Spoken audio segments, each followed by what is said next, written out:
Okay, I got the inside of the body of my container carved out. I still need to do some smoothing out on the inside.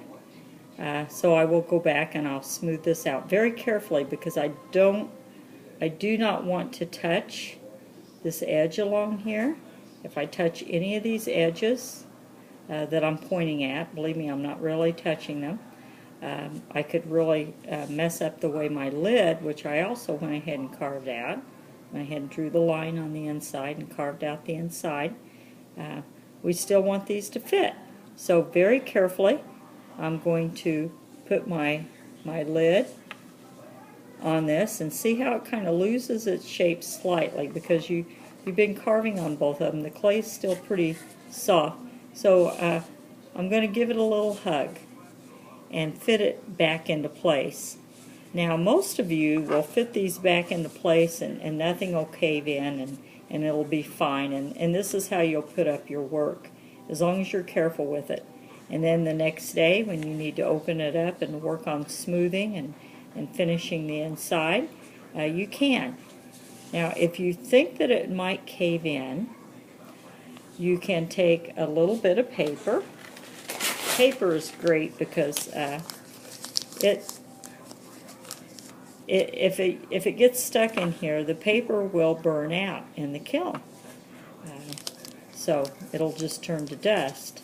But I'm going to wad up a little bit of paper in there just to show you.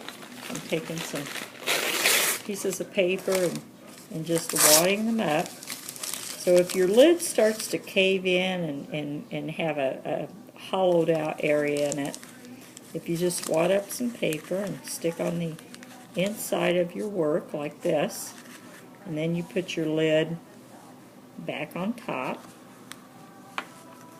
like so, and you give it a little hug, get it back into place so you get a perfect fit. Remember, you have to be real gentle with the clay. The clay will bend quite easily, but if you give it a little hug, then your clay's all back together again.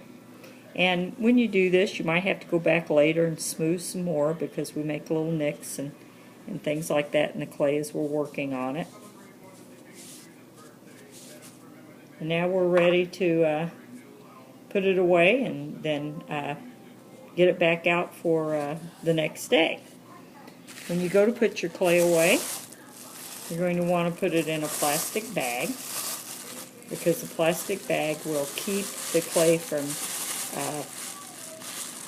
getting too hard, keeps the moisture from evaporating. So you just kind of tuck it underneath after I get it rolled up and then put it away.